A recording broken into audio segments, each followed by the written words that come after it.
여보세요. 안녕, 난 텀이라고 해. 오늘도 무서운 이야기 한 편 들려줄게. 나는 군 생활을 인천공항 경찰대에서 했어. 우리나라의 통합국제공항이고 동북아의 허브라고도 불리는 인천공항은 뭐 아시다시피 24시간으로 운영되고 있어서 우리 같은 전투 경찰들의 순찰도 24시간 이루어지거든. 그런데 그거 알아?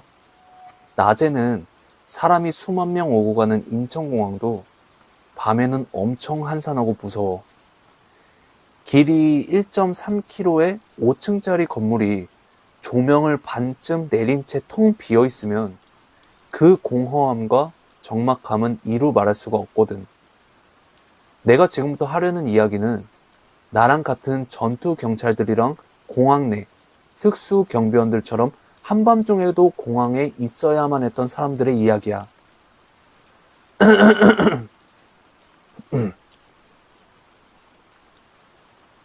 인천공항에서는 생각보다 사망자가 많아.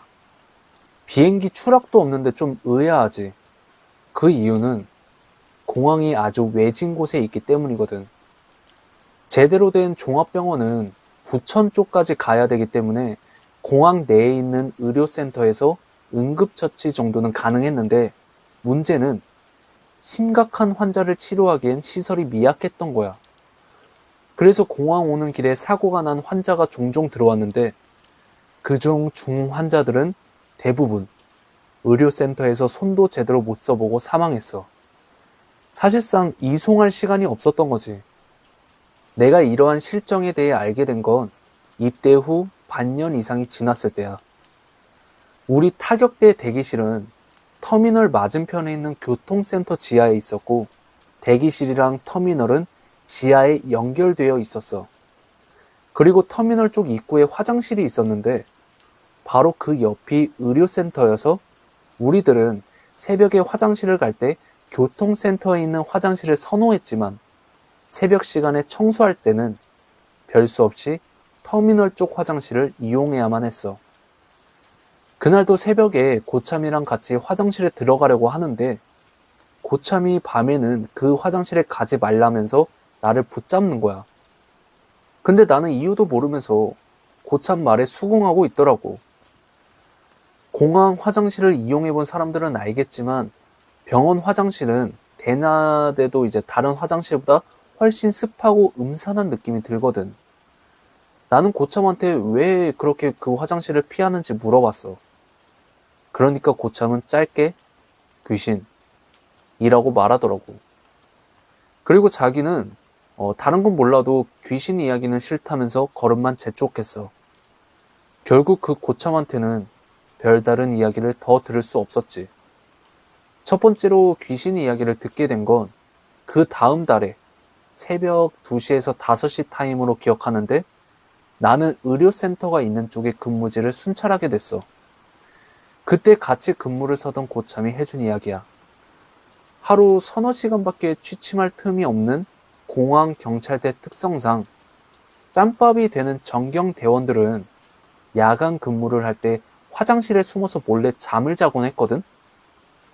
화장실 안에서는 무전기마저 먹통이 되었기에 후임은 화장실 입구에서 무전을 듣곤 했대. 그날도 한 명의 대원이 화장실 칸에 들어가서 몰래 휴식을 취하고 있었는데 누군가 뚜벅뚜벅 걸어오는 소리가 들렸다는 거야. 그러더니 자기가 들어가 있는 칸 앞에서 발소리가 딱 멈추더래. 혹시나 간부에게 걸렸나 싶어서 걱정을 하고 있는데 밖에서는 아무 소리도 들리지 않았다고 하더라고.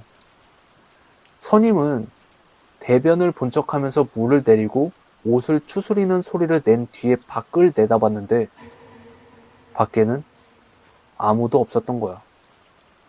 선임은 어이가 없어서 입구를 지키던 후임한테 물어봤는데 후임은 그 누구도 들어가지 않았다고 했대.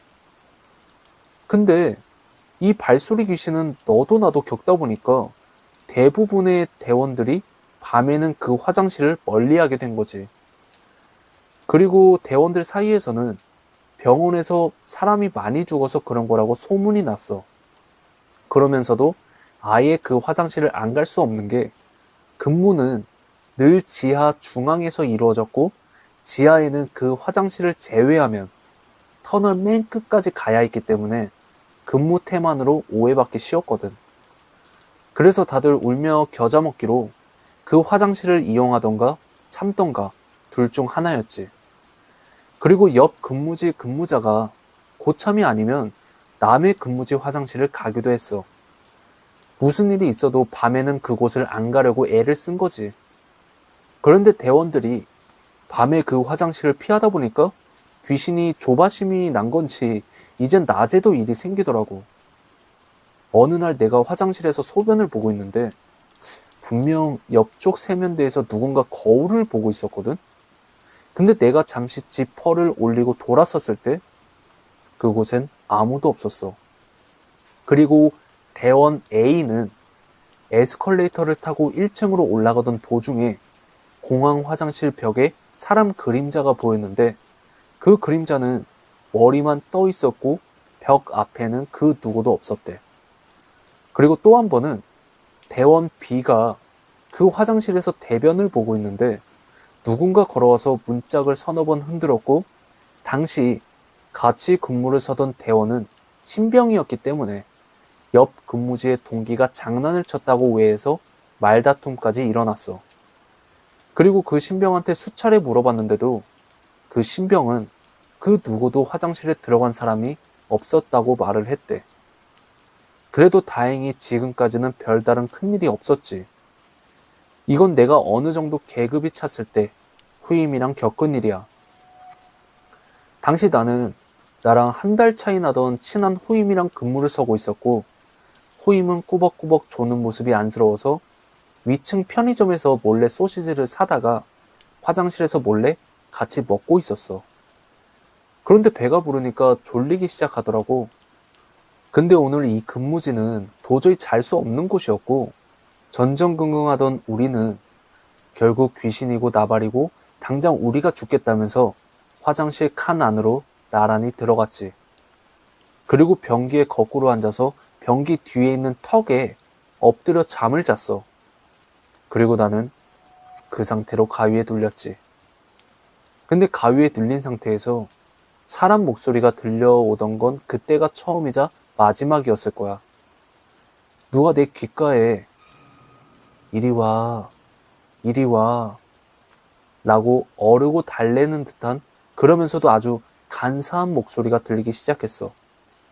난 너무 무서워서 기어 들어가는 목소리로 후임을 불렀지. 땡땡아, 땡땡아. 그러니까 화장실 문이 열리는 소리와 함께 나를 살피는 느낌이 나더라고. 그리고 뭔가 이상하다고 느꼈는지 내 옆구리를 흔들어서 깨워줬어.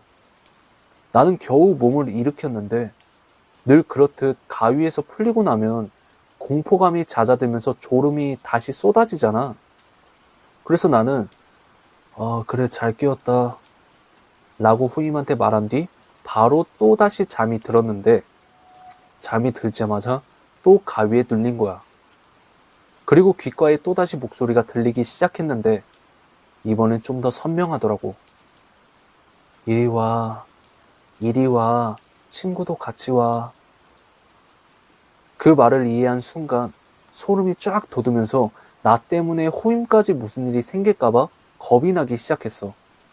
그래서 다 죽어가는 목소리로 다시 후임을 불렀는데 후임은 이번에도 두말 없이 문을 열더니 내 허리를 꽉 잡아서 뒤로 당기더라고. 근데 그런 일이 있었는데도 이상하게 잠이 들었고 거짓말처럼 또 가위에 눌리면서 3번씩이나 후임의 도움을 받고 나서야 풀려난 거야. 내가 괴로워 보였는지 후임이 나를 변기칸에서 바닥으로 끌어내렸고 나는 비몽사몽한 채로 변기칸에서 나가려고 문을 향해 돌아섰는데 내가 마주한 곳에는 굳게 잠긴 화장실 문만 존재했어. 당연하게도 처음 내가 이곳에 들어올 때 문고리를 잠궜다는 사실이 떠오르더라고.